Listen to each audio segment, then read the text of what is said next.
Bonjour à tous, c'est vraiment un privilège pour nous, pour mon épouse et moi-même, d'être ici ce matin avec vous.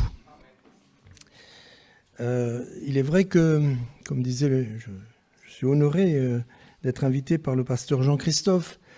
Et comme il disait, je suis pasteur depuis longtemps, c'est vrai. Mais c'est pas parce que je suis pasteur depuis longtemps que, si vous pouvez regarder ma personne, je suis un garçon très timide. Et pourtant, Dieu m'a choisi, ça fait plus de 28 ans que je suis dans le ministère.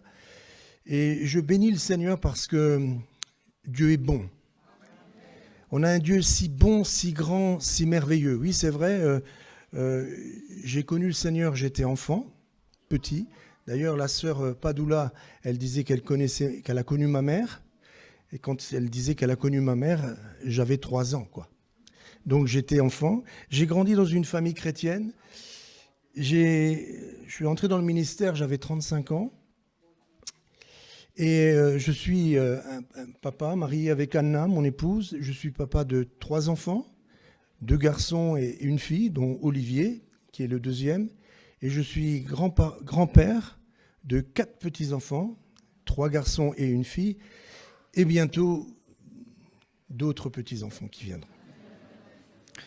Alléluia, Dieu est bon. Vous savez, si j'avais à...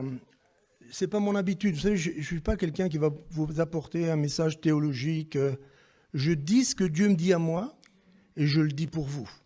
J'ai toujours fait ça et Dieu a été de grandes bénédictions. Et si j'aurais une conclusion à mettre à mon message... On ne commence jamais par la conclusion, mais si j'avais une conclusion, le dernier chant que nous avons chanté, j'ai fait exprès de le prendre parce que moi je ne l'avais pas, il est dit « Si la lune me glace et le soleil menace, créateur des étoiles, mon secours est en toi. » Et si j'avais une conclusion à mettre, je commencerai par la conclusion, je voudrais vous dire, mes frères et sœurs, que le Dieu que nous servons, le Dieu que nous adorons, ce n'est pas quelque chose qu'on nous a raconté. Non, il est réellement le Dieu qui peut tout. On a entendu à travers ce temps de louange, ce temps d'adoration, on a entendu vraiment quel est ce Dieu merveilleux que nous servons.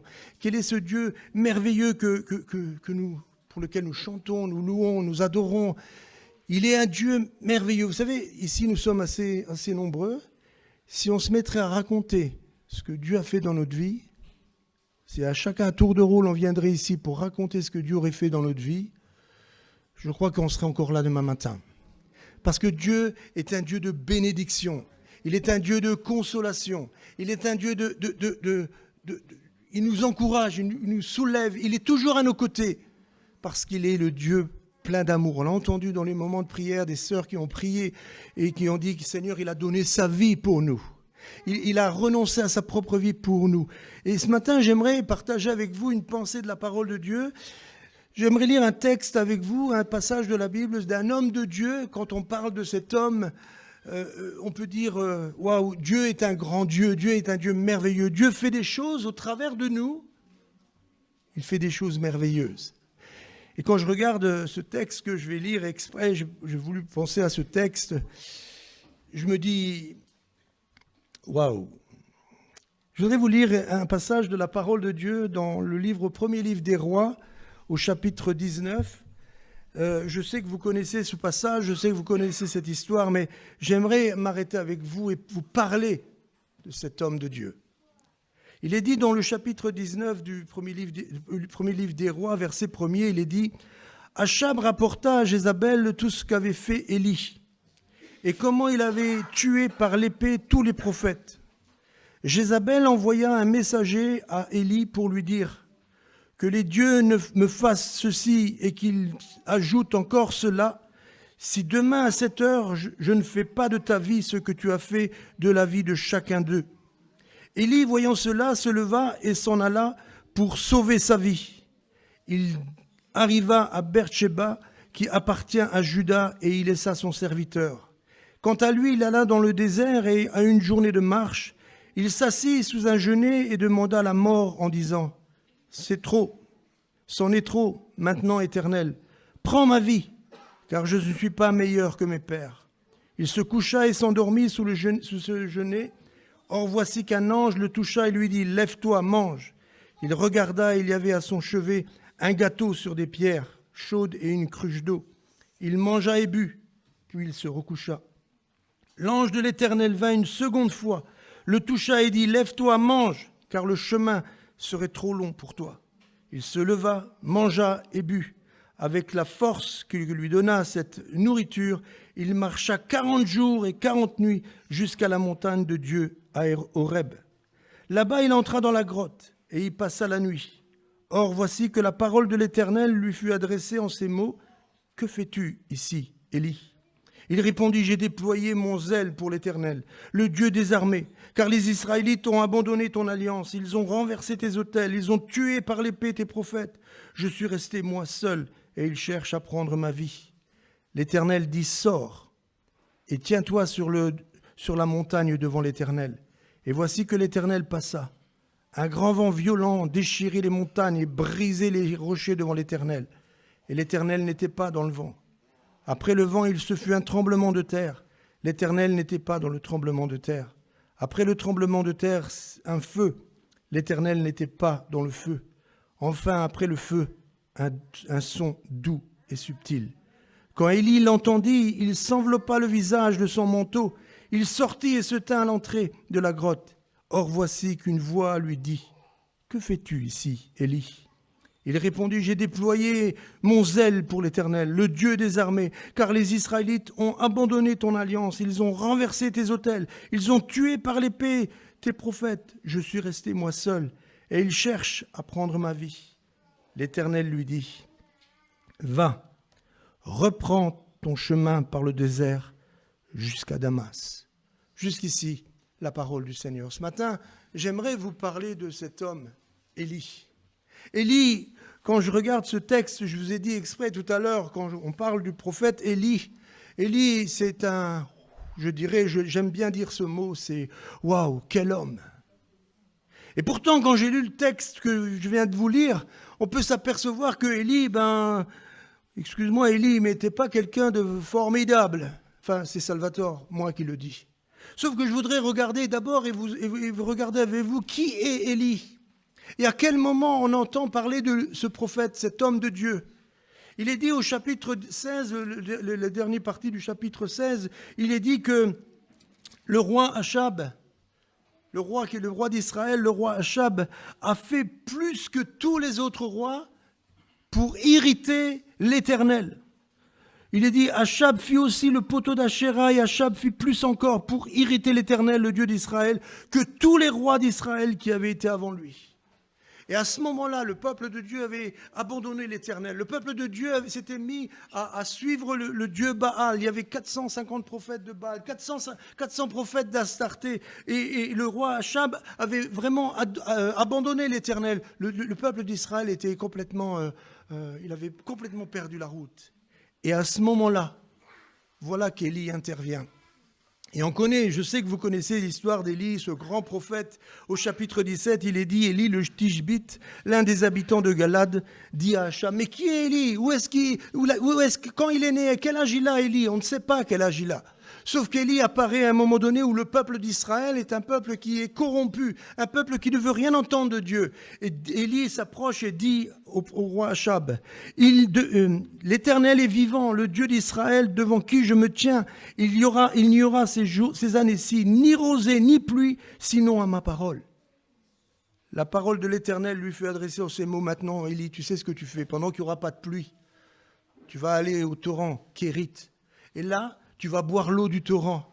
Et non seulement tu vas boire l'eau du torrent, Élie, mais j'enverrai des corbeaux. Mes frères et sœurs, des corbeaux. Vous aimez, vous, les corbeaux ? Je ne sais pas moi, mais des corbeaux qui viendront et qui t'amèneront. Vous pouvez lire dans le chapitre 17, quelle expérience merveilleuse. Nous avons un Dieu des miracles. Et pourtant, on voit dans ce texte que Dieu va faire. Dieu va dire, tu vas boire l'eau du torrent. Je ne sais pas si vous allez dans les torrents boire de l'eau, mais tu vas boire l'eau du torrent. Et là, les corbeaux, dit la parole, lui apportaient du pain et de la viande le matin, du pain et de la viande le soir. Mais quand l'eau, parce que la sécheresse, elle a duré 3 ans et demi, c'est pas une journée qu'il a arrêté de pleuvoir. Nous, quand il pleut, on n'est pas content, mais quand il y a du soleil, c'est un peu lourd quand même. Là, ça fait 3 ans et demi qu'il ne pleut pas. Et Dieu dit, maintenant, Élie, tu sais ce que tu fais? Tu vas à Sarepta. Et là, j'ai ordonné à une veuve de prendre soin de toi. Et voilà qu'Élie va, il obéit à l'Éternel, il va là, à Sarepta, et là, il rencontre une femme qui était en train de ramasser un peu de bois. Et il dit à cette femme, s'il te plaît, tu peux me donner un morceau, une cruche d'eau, un peu d'eau? Et cette femme, elle va, elle prend de l'eau, elle lui donne. Et il dit, merci, est-ce que maintenant tu peux aller me chercher du pain? Et cette femme, elle dit, écoute, j'ai un tout petit peu d'huile et un peu de farine. Je fais un gâteau, je mange, moi et mon fils, et on meurt. Non, dit Élie, non, c'est pas ça qui va se passer. Tu vas me préparer d'abord un gâteau, et après, tout le reste, tu le feras pour toi. Non, mais excusez-moi, mes frères et sœurs, on est tous un peu, et moi je ne l'aurais pas fait. Hein. D'abord, je pense à moi et à mon fils. Hein. Non, Sorel, vous n'êtes pas pareil, vous? Oui, vous êtes pareil. D'abord, on pense, mais je le dis, vous savez, je parle à la sœur parce que je la connais. Elle aussi, elle me connaît. La sœur Baril, elle me connaît quand j'étais enfant. Hein, Sorel, moi, j'aurais pas fait. Écoutez, d'abord, il reste qu'un peu de... Je mange le pain, c'est terminé. Je meurs. Mais cette femme, elle va obéir. Et vous savez ce qui est dit dans la Bible? Que l'huile et la farine, elle n'a plus manqué jusqu'au jour où la pluie est tombée. C'est le Dieu que nous servons. Olivier, c'est le Dieu que nous servons. Lydie, c'est le Dieu que nous servons. Permettez-moi, quand je pointe à l'église à Maran, je pointe les gens je donne les noms, donc je préfère parler à ceux que je connais. Quoi. Mes frères et sœurs, il y en a d'autres. Cette femme, elle va recevoir de la nourriture. Dieu va prendre soin de cette femme. Et puis, on connaît le merveilleux, ce qui s'est passé juste après, quoi. Élie, il est là, et puis l'enfant de cette femme, il tombe malade. Et sa maladie l'amène à la mort. Et cette femme, elle dit à Élie, ouais, ben voilà ce qui m'arrive. J'ai fait ce que tu m'as dit, mais si c'est à cause de toi, voilà, mon fils, il est mort maintenant. Non, dit Élie, où est ton fils? On peut lire dans la Bible. Je ne le lis pas, mais il va dans la chambre, il prend l'enfant, il se couche sur l'enfant et il lève ses yeux vers l'Éternel et il prie ce Dieu. Je ne le lis pas, mais vous pouvez le lire dans le chapitre 17. Et vous savez quoi? Eh bien, Élie dit, Seigneur, redonne l'âme à cet enfant. Et Dieu va le faire. Mes frères et sœurs, c'est le Dieu que tu sers. C'est le Dieu que nous adorons, nous avons loué ce matin. C'est le Dieu d'Élie. Et puis, juste après, dans le chapitre 18, on a ce merveilleux passage où le prophète Élie, il va affronter, il va faire un défi aux 450 prophètes de Baal et aux 400 prophètes d'Astarté. Il va dire, bon, vu tout ce cinéma qu'il y a, vous savez ce qu'on va faire? On va préparer, chacun va prendre un taureau, vous pouvez le lire dans le chapitre 18, chacun va prendre un taureau, on va le découper, on va préparer un bûcher pour faire du feu, on va le mettre dessus, mais attention, on va prier notre Dieu, et le Dieu qui répondra par le feu, ce sera le vrai Dieu. Et c'est ce qu'ont fait les 450 prophètes de Baal. Je vous invite à le lire à la maison, pour ceux qui ne le lisent pas, mais je sais que la plupart en connaissent. Mais quand on regarde, Élie dit, commencez-vous. Et les 450 prophètes de Baal, les 400 prophètes d'Astarté, c'est ce qu'ils ont fait. Ils ont préparé ce bûcher-là, comment on appelle ça? Ils ont préparé, ils ont fait tout ce qu'il fallait. Et puis ils ont commencé à crier. Mais si vous lisez, c'est un peu comique. Élie se moque d'eux. Allez, criez plus fort. Votre Dieu, il est peut-être en train de dormir. Allez, criez plus fort, il est peut-être en vacances. J'invente rien, c'est la Bible. Je dirais, mes frères et sœurs, quel homme! C'est le prophète Élie. Et puis, à la fin, il dit, bon, c'est bon, c'est à mon tour. Et c'est ce qu'il va faire. Il va préparer l'autel. Du moins, si vous lisez bien, il restaure l'autel qui avait été détruit, l'autel de l'Éternel. Il prépare tout, sauf que, en méditant et en regardant un peu le passage de cet épisode-là, vous savez ce qu'il fait, Élie? Non seulement il prépare l'autel, le bûcher, mais il fait comme un genre de fossé tout autour. Et vous savez ce qu'il fait? Il dit aux serviteurs, vous allez me remplir le fossé d'eau, là. Et puis maintenant, vous savez ce que vous faites? Vous arrosez le taureau et le bûcher, vous l'arrosez. Ils le font une première fois, et Élie dit, vous le faites une deuxième fois. Et puis il lui dit, maintenant vous le faites une troisième fois. Bon, c'est facile à lire. Mais en réalité, ça fait 3 ans et demi qu'il ne pleut pas. Mais il se moque de qui, Élie? Non, il se moque de personne. Élie connaît son Dieu. Parce qu'Élie, au moment où tout est préparé, il est dit au verset 36 du chapitre 18, au moment de la présentation de l'offrande, le prophète s'avança et dit à l'Éternel, Éternel, Dieu d'Abraham, d'Isaac et d'Israël, Dieu de Jacob, que l'on reconnaisse aujourd'hui que c'est toi qui es Dieu en Israël, que je suis ton serviteur et que j'ai fait toutes ces choses par ta parole. Réponds-moi, Éternel, réponds-moi, afin que ce peuple reconnaisse que c'est toi, Éternel, qui es Dieu et que c'est toi qui ramène leur cœur. Et qu'est-ce qui s'est produit ? Mes frères et sœurs, la puissance de l'Esprit est descendue, le feu est descendu et il a brûlé, tout a été brûlé. Vous pouvez le lire. À ce moment-là, il dit je vais le lire, pardonnez-moi, réponds-moi. Alors le feu de l'Éternel tomba, il consuma l'holocauste, le bois, les pierres, la terre et absorba l'eau qui était dans le fossé. Et quand je regarde cet épisode, je me dis, waouh, mais quel homme!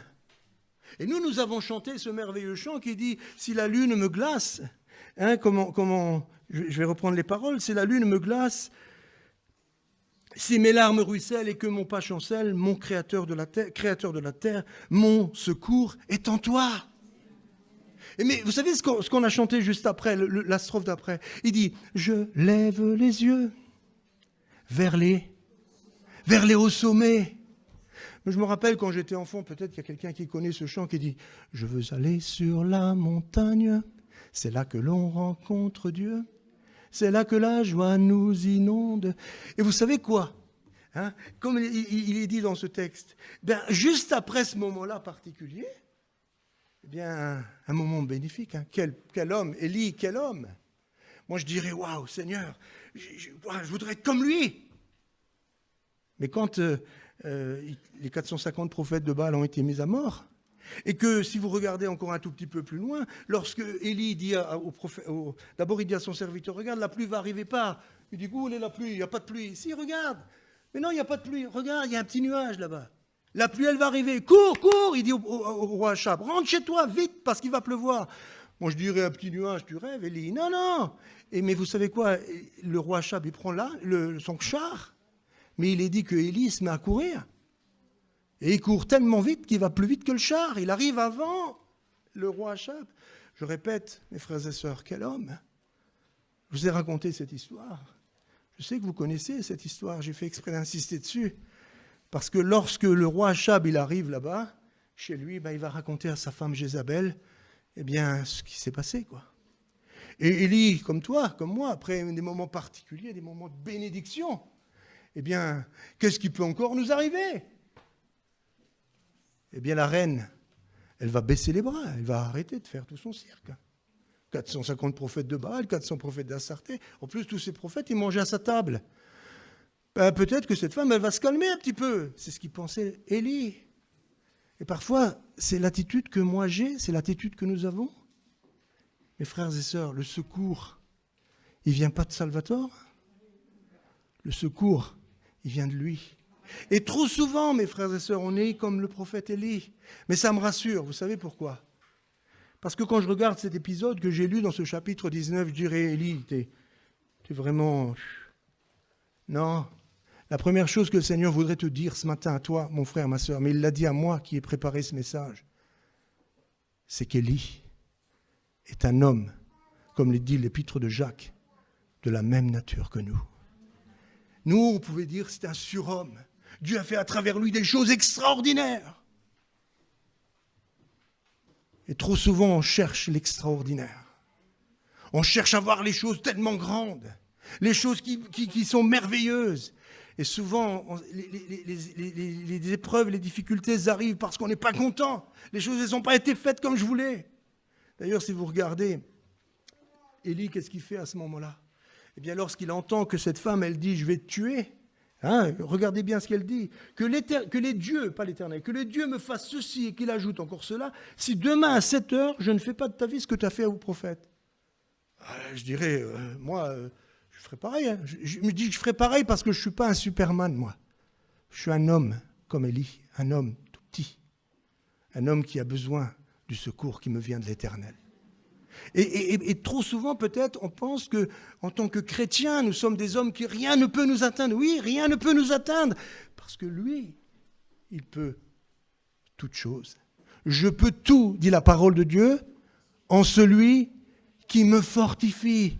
Je ne peux pas tout parce que j'ai des muscles. Moi, j'ai un petit-fils, hein, il a 5 ans. Il me dit, regarde papi, mes pectoraux, regarde papi. Oui, c'est vrai.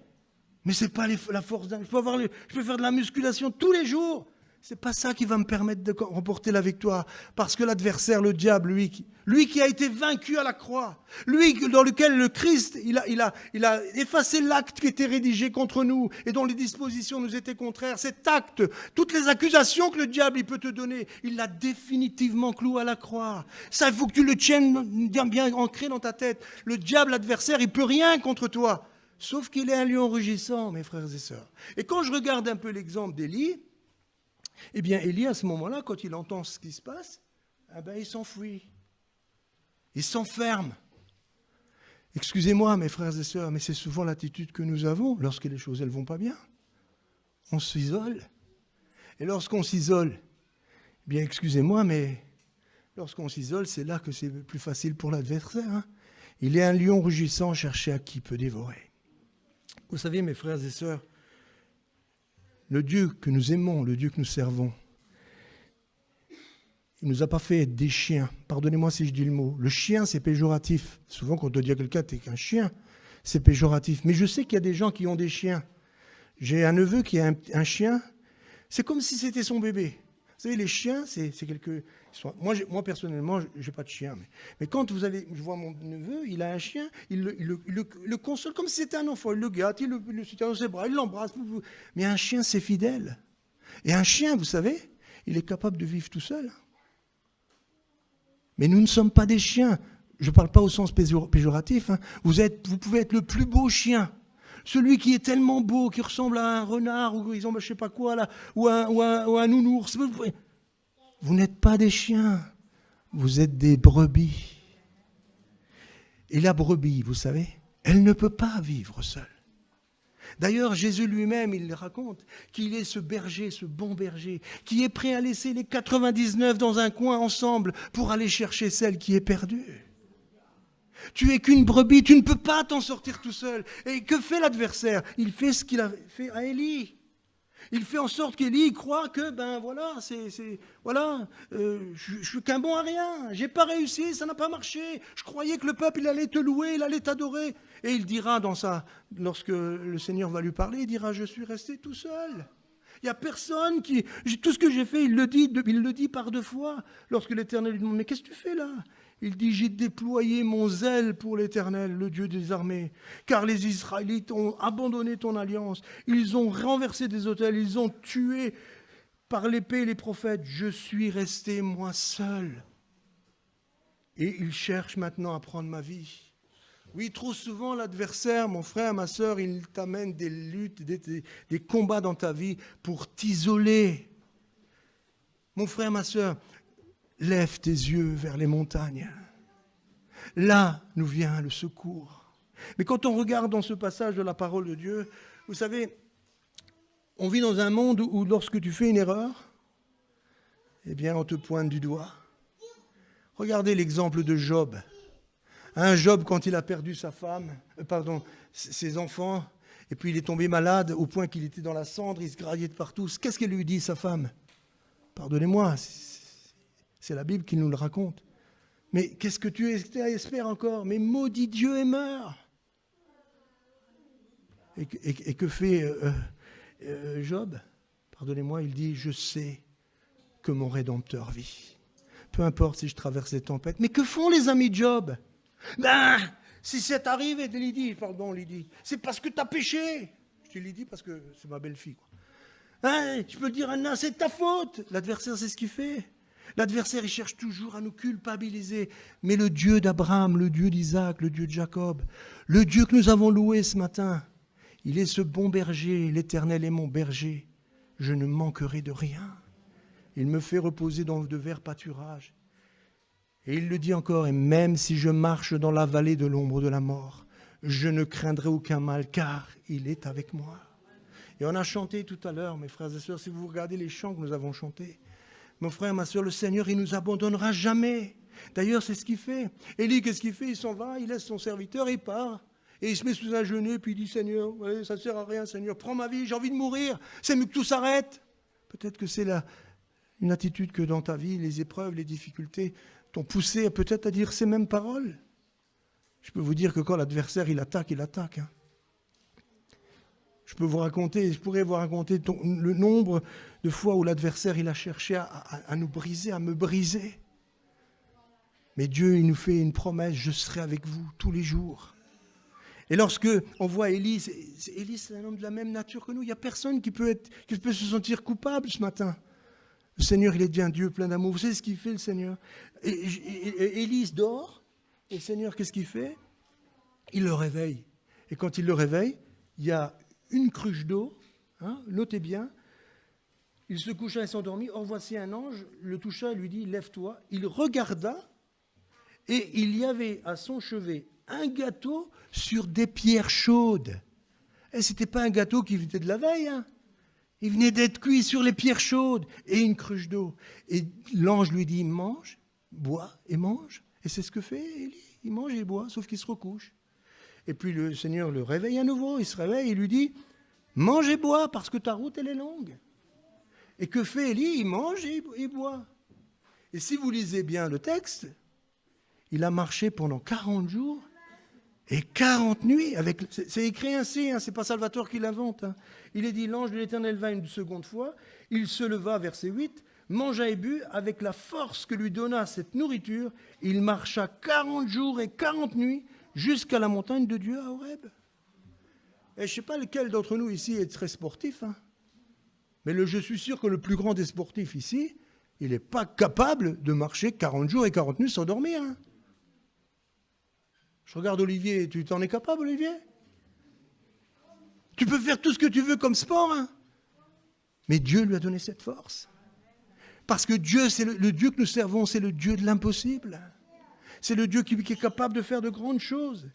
Et là, que fait Élie? Il va marcher. Et là, qu'est-ce qu'il fait, Élie? Il va à la montagne Horeb. La montagne d'Horeb, c'est la montagne de Dieu. C'est là où Dieu est intervenu sur le mont Sinaï à Moïse.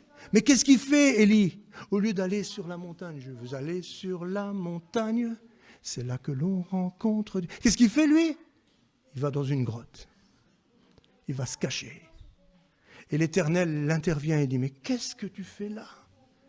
Et ce matin, le Seigneur, il te dit à toi, ou à moi, Salvatore, qui vous parle, qui peut-être, devant les épreuves et les difficultés que l'adversaire m'a mis sur ma route, les contrariétés, les luttes, les combats, je préférais m'enfermer, me dire, moi, ça ne sert à plus rien, je reste chez moi.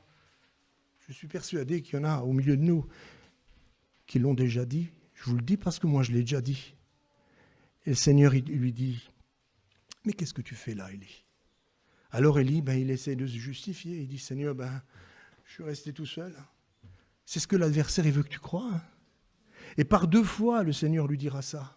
Mais le Seigneur lui dit, sors de cette grotte. Ne reste pas dans la grotte. C'est ce que veut l'adversaire.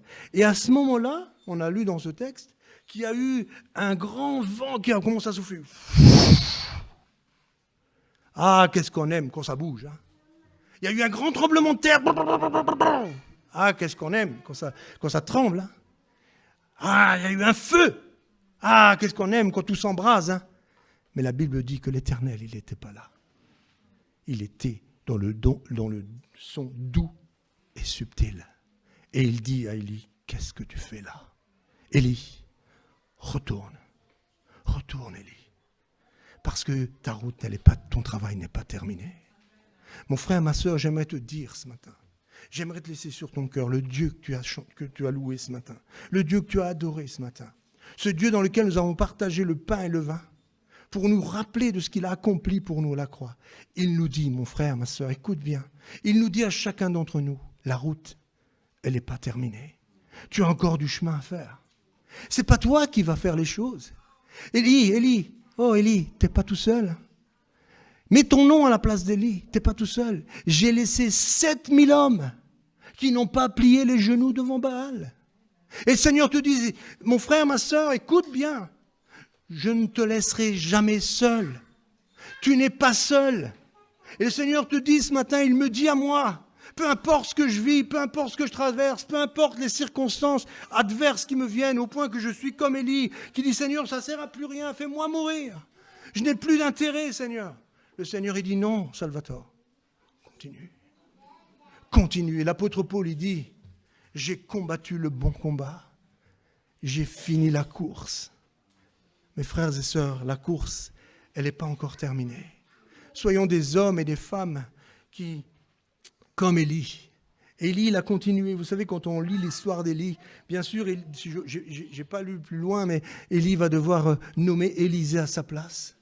Mais Élie va être un homme particulier dans la Bible. On parlera de lui quand Jésus est sur la montagne, la montagne de la transfiguration, dans laquelle à ce moment-là, Élie et Moïse étaient là, devant l'Éternel. Et puis on entend parler de lui dans l'Apocalypse. Élie, on n'a pas vu Élie mourir, il est monté au ciel. Élie a vécu quelque chose de glorieux. Et Dieu veut te faire vivre, à toi et à moi. Ce matin, il te le dit. Dieu veut te faire vivre quelque chose de merveilleux, quelque chose de glorieux, comme nous avons chanté ce matin. Il est ce Dieu plein d'amour et ce Dieu plein de grâce. Il est ce Dieu qui ne te laissera pas, qui ne t'abandonnera pas. L'adversaire, il fera tout, mon frère, ma soeur. Il fera tout pour t'arrêter dans ta marche.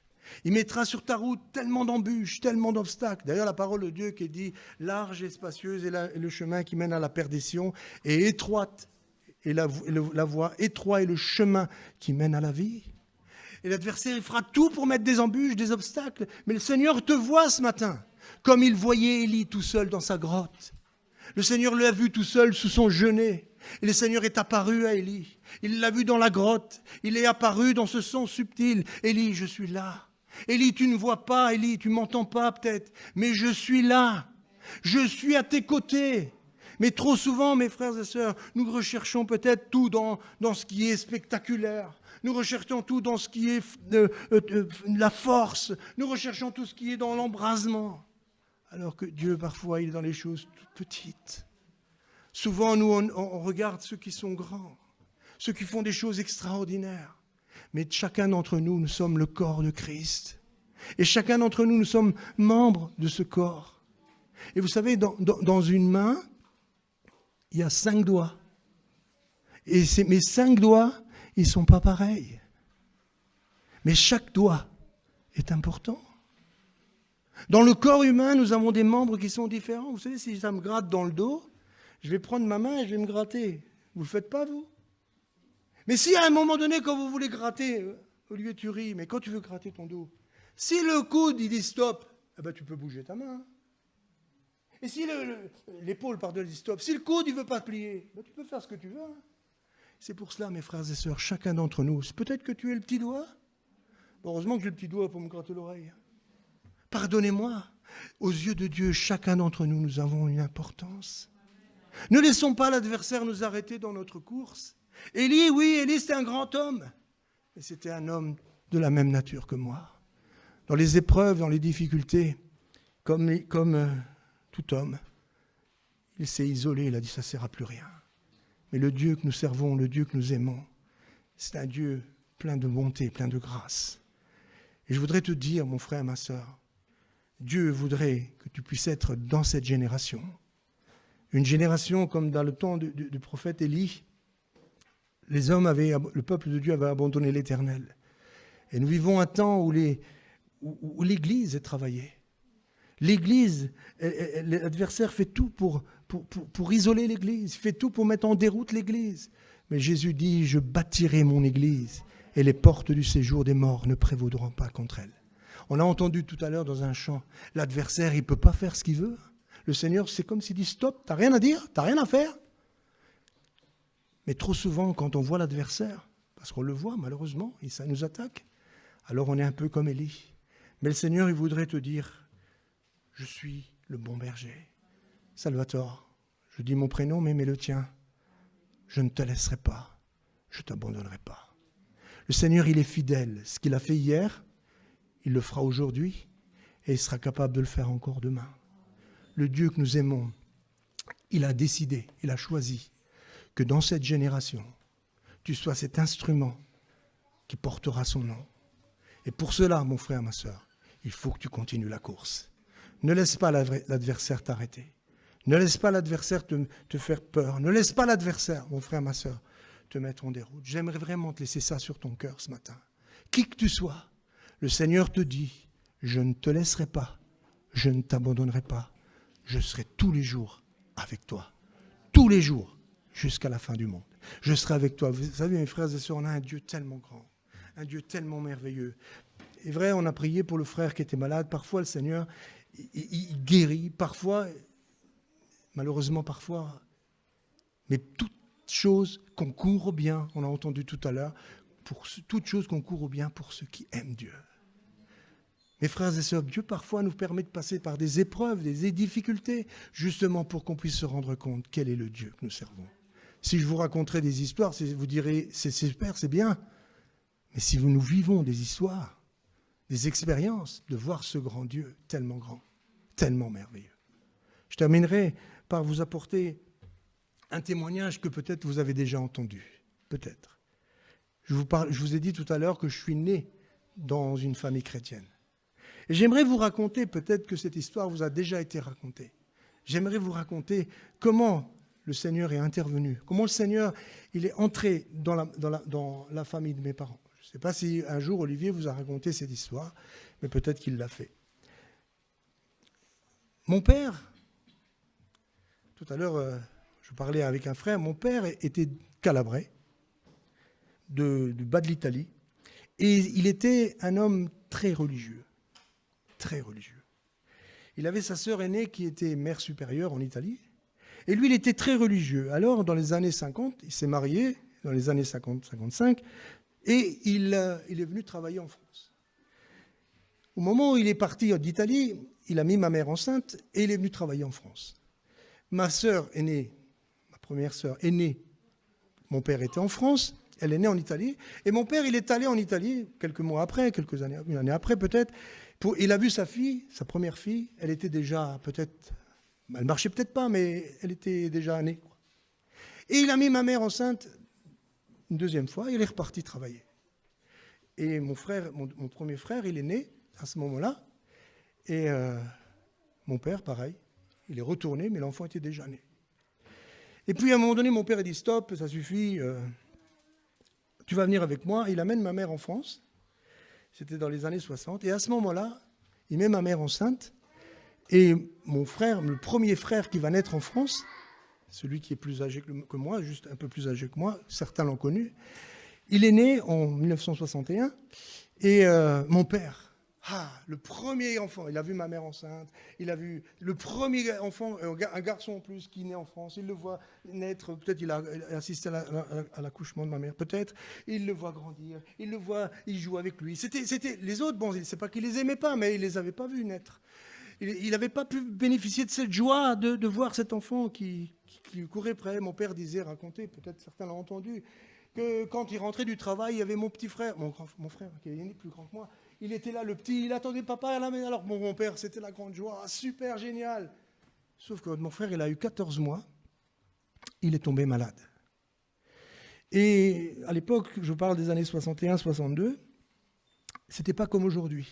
Il payait très cher pour appeler le médecin. Et mon frère, des crises lui prenaient, des crises il pouvait jouer avec vous, puis tout d'un coup, paf, il tombait par terre, il se raidissait, il devenait dur, il avait des crachats qui sortaient de la bouche, ça sortait des yeux. Tout. Mon père, il ne comprenait rien. Le spécialiste, il venait 3 fois par jour, mon père payait. À un moment donné, mon père, il dit au médecin, écoutez docteur, stop. Dites-moi la vérité, qu'est-ce qu'il a, mon fils? Et le médecin lui dit, je suis désolé, monsieur, toute sa vie, votre fils, il sera comme ça. Mon père a dit merci, docteur. Pour mon père, c'était catastrophe. Je répète ce que je disais tout à l'heure. Mon père était calabré. Une pensée dans sa tête lui est venue. Mon père habitait, pour ceux qui ont connu, le vieux Borny, à Metz-Borny. À l'époque, c'est pas ce qu'on voit aujourd'hui, c'était que de la forêt. Une pensée lui vient dans sa tête, et cette pensée lui dit « Tu vas vivre avec un fils malade toute ta vie ? Le pauvre, il va souffrir toute sa vie. Prends-le, ramène-le dans la forêt, donne-lui un coup. Un coup de couteau. On n'en parle plus. Tu vas souffrir une fois, mais après tu ne vas pas souffrir toute ta vie. Je répète, mon père était calabré. Et cette pensée lui vient tellement fort dans sa tête qu'il prend mon frère par la main. Quand il était en bonne santé, ça marchait bien. Et il disait à mon frère, viens, on va se promener. Et le petit, il a derrière mon père. Mais pendant qu'il allait à la forêt, je répète, mon père était très religieux. Il a commencé à crier à Saint-Antoine, à Saint-Joseph. Et il disait, toute ma vie, je vous prie, je vous adore, je fais ceci, cela. Et vous allez me laisser faire des choses pareilles. Vous allez me laisser faire ça. Je vous ai prié, je vous ai supplié, tout. Vous n'avez jamais répondu. Vous n'existez pas. Toute la forêt, jusqu'à la forêt, pardonnez-moi. Au moment où il met le pied dans la forêt, je sais qu'il y en a qui ont déjà entendu ce témoignage. Au moment où mon père met le pied dans la forêt, il entend une voix dans sa langue maternelle, en calabrais, qui lui dit « Et à moi ? Est-ce que tu m'as demandé quelquefois ?» Je répète, mon père était très religieux. Il allait 3 fois à la messe le dimanche matin. Il avait sa sœur aînée qui était mère supérieure qui le bombardait à chaque fois. Et lui, il reste scotché, il ne sait pas qui c'est, dans sa langue maternelle, il tombe par terre et il dit « Écoute, je ne te connais pas, je ne sais pas qui tu es. Mais je te demande une chose, ne me donne pas la force de frapper mon fils. » Cette voix lui dit, prends ton fils et rentre à la maison. Mes frères et sœurs, aujourd'hui, mon frère, il a 64 ans.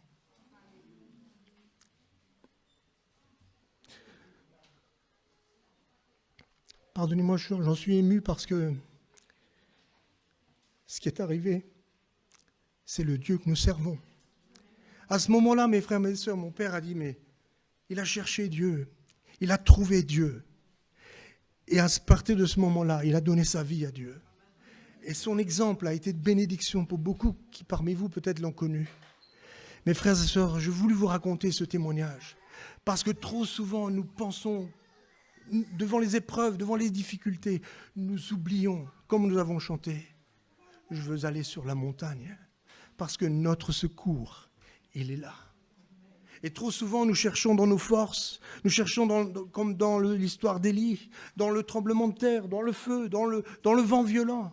Alors que Dieu, il est dans le moment subtil, les choses toutes banales, toutes petites. Dieu veut manifester sa gloire au travers de chacun d'entre nous, qui que tu sois. Et pour cela, le Seigneur, il te dit ce matin, et je terminerai par ces mots, mon frère, ma sœur, le Seigneur, il te dit, la route, elle n'est pas terminée. Continue, continue, continue, ne t'arrête pas. Je voudrais t'inviter à te lever, mon frère, ma sœur, je voudrais simplement prier pour vous. Seigneur, je voudrais te remercier de ce moment particulier que nous avons passé ce matin. Seigneur, nous l'avons passé dans ta présence, toi qui es un Dieu si grand, si bon, si merveilleux, Seigneur. Seigneur, tu as donné ta vie pour chacun d'entre nous, Seigneur. Tu nous as fait une promesse, Seigneur, c'est que tu serais tous les jours avec nous, même quand les moments seraient difficiles, même dans la tempête, même dans la vallée de l'ombre de la mort, tu serais toujours avec nous. Seigneur, je veux te prier pour chacun d'entre nous ce matin, Seigneur. Tu as parlé à nos cœurs. Avant de parler à ton assemblée, tu as parlé à moi-même, Seigneur, et tu connais nos cœurs à chacun d'entre nous. Seigneur, tu nous vois individuellement au plus profond de nous-mêmes. Et comme tu voyais Élie, Seigneur, tu nous vois à nous en ce moment, Seigneur, et tu nous dis, ne t'arrête pas. Tu nous dis, n'abandonne pas. Tu nous dis, continue, continue. La course n'est pas terminée. Seigneur, je te prie pour chacun des personnes qui sont là ce matin, chacune des personnes qui sont là ce matin. Et je te demande, Seigneur, que ta bénédiction puisse être sur eux, Seigneur. Seigneur, apporte à chacun, Seigneur, ce dont il a besoin, que ce soit la consolation, la restauration, l'encouragement, Seigneur, parce que tu es le même, Seigneur. Ce que tu as fait hier, tu le feras encore aujourd'hui, Seigneur. Et nous pouvons avoir cette certitude que rien, absolument rien, mon Dieu, ne pourra nous séparer de ton amour. Et c'est pour cela, Seigneur, je te dis merci. Merci pour qui tu es. Et merci, Seigneur, pour les projets que tu formes pour ton Église. Projets de paix et non de malheur, afin de nous donner un avenir fait d'espérance. Père, toute la gloire ne revient qu'à toi, au nom puissant de Jésus. Amen. Que le Seigneur vous bénisse.